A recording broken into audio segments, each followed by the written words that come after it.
By now, you all know my love for data and using it to help you create strategic content. So we're diving into another social media data series this month. And what better way to start it off than a little refresher on all the data you have in your Instagram app. So teacher authors, go ahead and reheat that cup of coffee because I'm your host, Cassandra Foster, and we're about to get schooled in socials. Welcome back to Schooled in Socials. If you've been following me for a bit, you know I'm on a mission to help all of you reach your big business goals using the power of data so you can create strategic content that will actually get you the results that you're looking for. If you haven't had a chance to listen to our first data series back in June, now would be a great time to head back and get those under your belt before we kick off this new series. I'll leave the links to the episodes in the show notes so that you can easily check them out. Now, for this series, we're going to take it back a bit and focus on Instagram Data 101, because I want you to have a solid foundation to work from as we move forward this month. So the first question we need to tackle in Instagram Data 101 is, what data do I even have access to in my Instagram app? The short answer is a lot. We're going to cover what all of that data means and how you can easily access it in just a minute.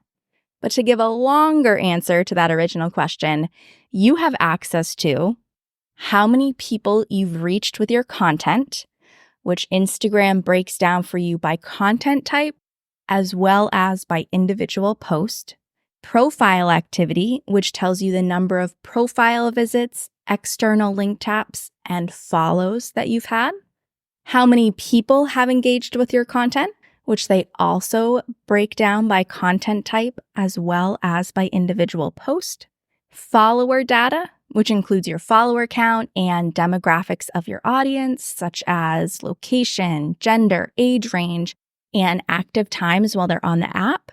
And you can also find specific data points for your likes, comments, shares, and saves. And most recently, Instagram is adding the data point of views, which was only previously available on our Reels, to all of our content. Whew. I know that list probably makes you want to go running for the hills, but like with all 101 courses that we took in college, I want to give you the whole overview.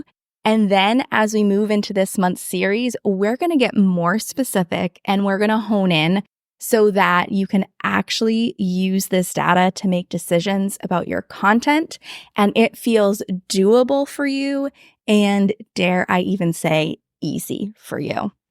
Now that you have an idea of all the data at your fingertips on Instagram, let's break down what all of it even means. So let's jump into a little vocab lesson.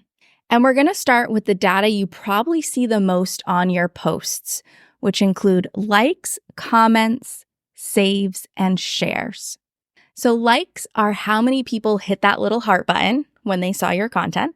Pretty straightforward.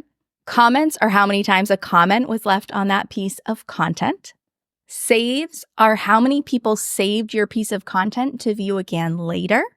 And shares are how many times that piece of content was shared in one of two ways, either to someone's story or with another user via the DMs. So you can share content by either sharing it in your stories, or when you click that share button, as you probably know, you can send it directly to someone in a DM. Now let's jump into the data you have to dig a little deeper for when you're analyzing your content. And those include reach, profile visits, external link taps, follows, and now views. Reach is how many unique accounts got shown that piece of content.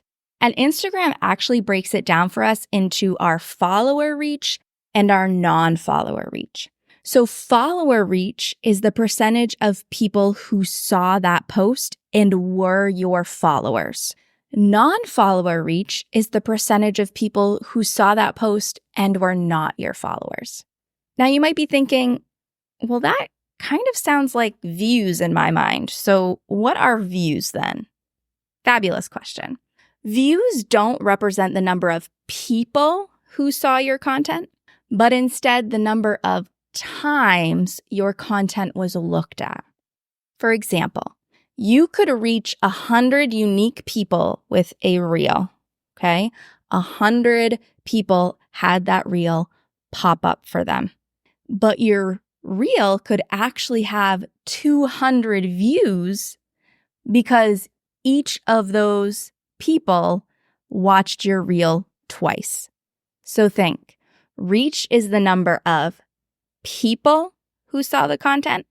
Views are the number of times your content was looked at. So one person can view a piece of content multiple times.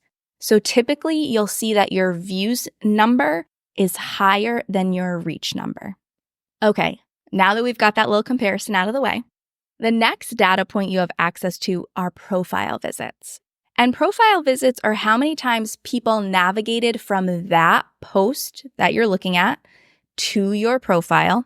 Or if you're looking in the professional dashboard, it will show you how many people visited your profile within a certain date range. External link taps is just a fancy term for link clicks, so think your link in bio. It's the number of times someone clicked on your link in bio, either from a specific post, if you're looking at the post level, or given a certain date range.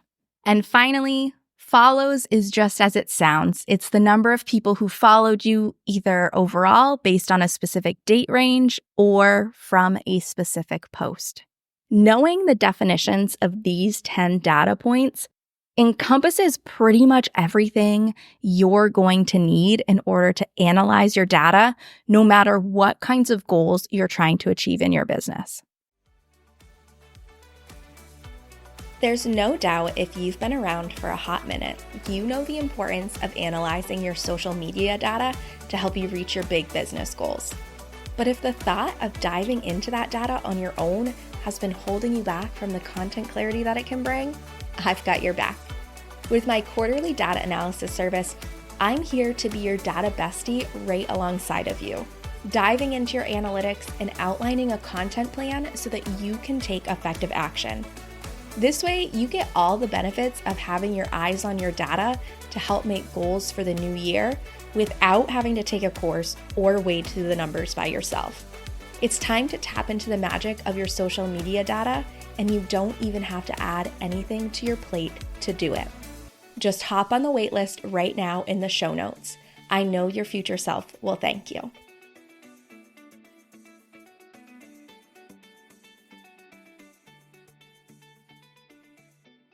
We know what we have access to. We understand what those numbers mean. Now, where in the heck do we find all of this data? There are two main places within the Instagram app where you're going to find data reported, and those are the professional dashboard and the post insights. And each place serves a little bit of a different purpose when it comes to your data. So the professional dashboard is where you're going to find data reported based on a specific date range. So for example, over the last 30 days, over the last 90 days, within the last 7 days, okay? So that's a spot where you can kind of look at trends over time. The post insights, which you can find by opening one of your specific posts, gives you the data just for that post. Both spots can be useful depending on what you're trying to decide. But as a social media strategist, I actually like to gather all of my data from the post insights because it's a more specific and I find it a little easier to navigate post insights than I do the professional dashboard. And it can help me make better content decisions. While on the other hand, the professional dashboard is good at giving you a feel of the health of your account or helping you make some content decisions when you're just starting out and you really aren't in a season where you can dive into each post individually. There you have it. Instagram Data 101, a nice little refresher on what data you have access to within the Instagram app, what it means, and where you can find it all. So you can keep this information handy as we move forward with our data series this month. Now, if your head is still spinning a little bit, you don't have to panic. I dedicate a whole module within my Post and Profit course to breaking down Instagram data. So if you're in a season where you are ready to truly get strategic with your content, my course will take you from Data 101, kind of like I started with you here today, and get you all the way to Strategy Master. All right, cold coffee friends, thanks so much for listening.